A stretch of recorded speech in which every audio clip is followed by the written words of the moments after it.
Say Nathan Murphy, live from Athens. Good morning to you. How are you? Oh, he's croaky. The red wine was had. Actually, I was a bit croaky there now. I've just been downstairs having a bit of a row with the receptionist, as I had the most beautiful Athenian shot lined up.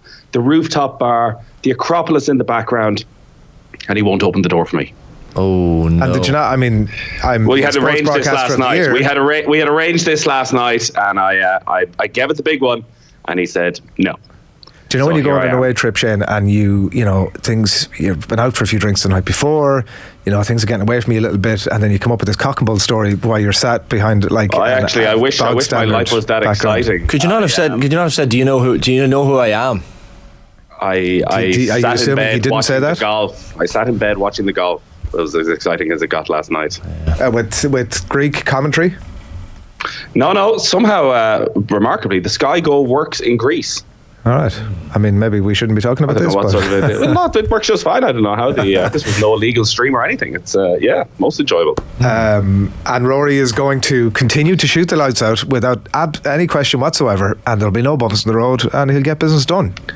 Well, there was a bump in the road on 18, but listen, he held the putt, so he limited the damage. It's a tasty looking leaderboard already, isn't it? Oh, it looks class. Well, is there? We were sort of half joking about earlier on that he would, if regular form is to be followed through, today will be a bumpy ride, and it may even be an over par score, and then he'll chase hard into the weekend and come up just short. Is that how you expect this to play out, or are you seeing something different from him? No, I think he's been playing some consistent golf over the last couple of weeks. The big concern was his wedge play that just seemed to be way off. But you look at how he's driving, like that drive on the first hole last night, the longest drive of the day, and it was just his walk afterwards. There seemed to be something there of yes, it's going to happen for me this week. I don't think anyone knows how they're going to react. You touched on that Schauffele and Fowler, set a new US Open record. This is meant to be the toughest test of the year at the US Open. So how do they react? It's a very fun golf course. It's a brilliant golf course to watch. But was it too easy for them yesterday? So do they react, and do they overreact and make it too difficult and turn it into a bit of a lottery? Peter Lowry was on Golf Weekly saying he wouldn't be surprised if he saw low score, high score, low score, high score, that would be the sort of rhythm of it. So I think the score doesn't really matter for McIlroy. It's playing to whatever the level of the course is and sticking within 3-4 shots heading into the weekend, as you say, not just bombing out and having a disaster of a day. But you can look at some of the scores yesterday. It is that type of golf course, but I think he's probably going to be there for the long haul. Yeah, and unlike yourself, who has just taken a call and disappeared off our screens. But well, I'm back. If you could tell News Talk to stop calling me, that'd be great. Let her roar there, Kathleen. Let her roar. Rickie Fowler, Nathan. That's the obviously, if we don't get an Irish winner, it would be a nice one. 173rd in the year, just in the rankings just a year ago, and hasn't qualified for the last two US Opens, but absolutely tore it up yesterday. Yeah, he's back this year. He's been playing very well this year and has shown a bit of form. I don't think anyone saw this coming yesterday, probably least of all Rickie Fowler. But yeah, Fowler is still one of those golfers, despite his drop in his rankings. I think he's probably still one of the 10 most famous golfers in the world. He's somebody who people instantly recognise, and it's a long time since he contended. He had that run of finishing second in all the majors. So Fowler, Schauffele is a US Open expert, but I think Scheffler is the one. The putter looks to be working. So right now, I think you'd have probably Scheffler favourite, Rory second. Now, let's get into the action tonight. Full selection, players back from injury. We've one of the hottest properties in the Premier League in a position that we've been begging for some quality in over the last few years. Stars kind of aligning in relation to this one. We're playing against a team that are marginally below us in the world rankings. We are set up for a win here. What makes you say that? The factors that I've just mentioned. We've got to be leading to a point where I'm not saying that tonight is a gimme. If we do win, it'll certainly be by not much of a margin. You could easily make the argument that a draw is a good result, but, and there is a big but here, the latter factor, particularly around Evan Ferguson, surely a win tonight has to be something that Stephen Kenny is thinking about and talking about. You're correct on both accounts. He is thinking it, and he is talking about it. It's one of those games, to use the John Giles, to take each game in its merits. A draw could be a good result depending on what type of game it is. And generally away from home against a country like Greece, you'd probably take your traditional Irish 1-1 draw. But Stephen Kenny needs something. He needs a win in one of these games. He's had a lot of very strong performances going right back to the Slovakia playoff, Serbia, Portugal, Ukraine, and hasn't actually been able to get that victory. And I think the jury is very much out on Kenny at the moment, that people recognise the work he's done in bringing through all these young players, and so many of them are still incredibly young when you look at the age profile of this squad, but they need to start backing it up with being able to seal the deal. So there's a bit of momentum after the French performance, not the result, but the fact that actually Ireland stood up to France and were able to go and express themselves in parts of that game.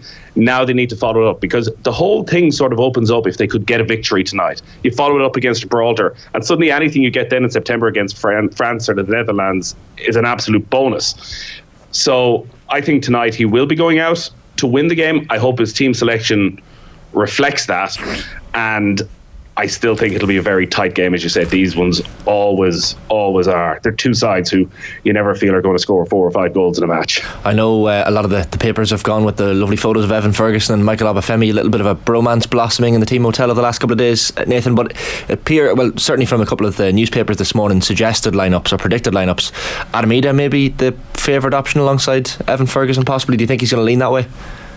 There's quite a few possibilities as to what he does up front. Like, does he go with a 2, and is it Idah and Ferguson? And then if it is Idah and Ferguson, what way do they work? Likewise with Obafemi. You look at Ferguson when he's played with Brighton, and quite often it's been Danny Welbeck, and Welbeck might be the one who drops that little bit deeper, and Ferguson might stay up if they're playing as the 2. I think you want to have Ferguson as your most advanced player. I know his link-up play is very strong, and at times for Brighton when they're playing against the better teams, he does have to drop into midfield to get himself involved.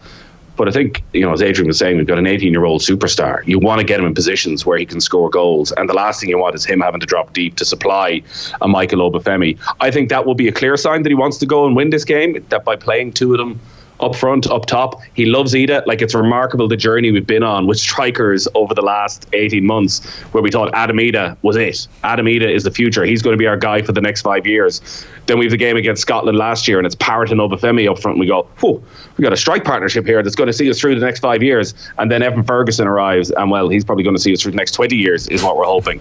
That the other options is he just goes with Ferguson up front by himself, and then has the support, he hopes, from a Jason Knight, from Mikey Johnson, that the midfield gets up there and helps him. But he does have those options. Obafemi obviously hasn't played a huge amount. Idah's been getting back into it without scoring too many goals for Norwich. But since day one, from the under 21s up, Kenny has loved Adam Idah. So they've had 10 days together in that warm weather training camp in Turkey. They've been able to try things. They've had 11v11 games. So maybe he saw enough there from Idah as he returned to fitness, and saw the two of them together to go, actually, these two, double trouble up top, can cause a lot of hassle for a Greek defence. Like, I know you talk about the Welbeck going a bit deeper. We've seen Ferguson do a little bit of that for Brighton as well. Like, how can you try and, what's the best scenario for us to try and replicate that Brighton situation, where how often do you see him, whether he's playing deep or not, ghosting into the box, totally unmarked?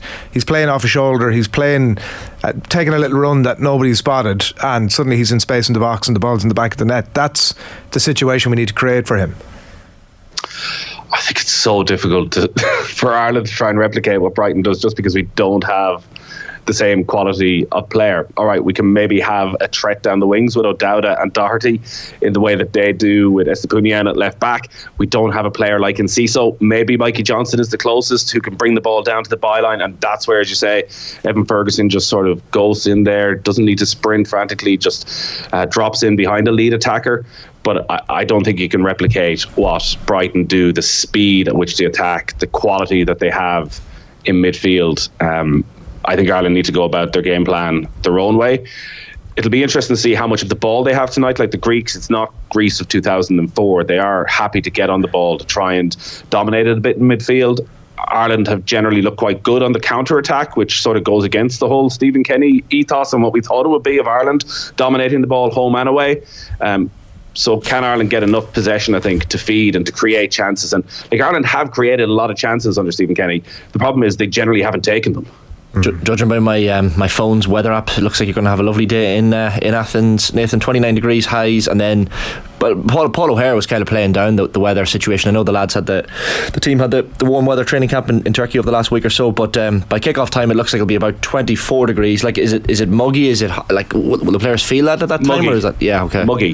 If it's like yesterday, so today it does feel a bit warmer. Just been out for a walk around this morning, and yesterday it was hotter in Dublin when I left, to be honest. It was cloudy, it was overcast, and by the time the game kicks off, which remember is 10 o'clock local time here, 10 o'clock here last night, it was nice. You would sit outside and have a drink, no problem, but you wouldn't be worried about playing a football match, and in fact you'd love those sort of conditions. So I don't think the weather is going to be an issue at all, and the fact they've had this warm weather training camp should work in their favour. The only issue is the fitness factor in that last half an hour.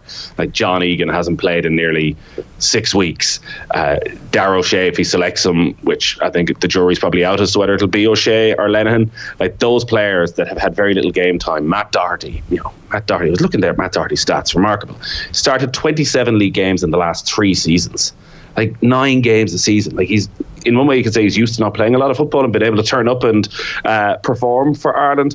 But with him having played 20 minutes in the last 6 months, like in a game like this where it is going to be incredibly competitive, it's going to be tight, like, does that count against you? And I don't know if any amount of warm weather training in 10 days can replicate what these players really need, which is first team football. Most of the team selections across the back pages this morning are going for O'Shea, Egan and Collins across the back, Doherty and O'Dada wide. On that, in the 7 games across the last year since the Scotland win, we've had 1 clean sheet against Malta. Decent opposition, obviously, also some bang average opposition. What's going on there, and how do we start to draw a line under that? We need clean sheets.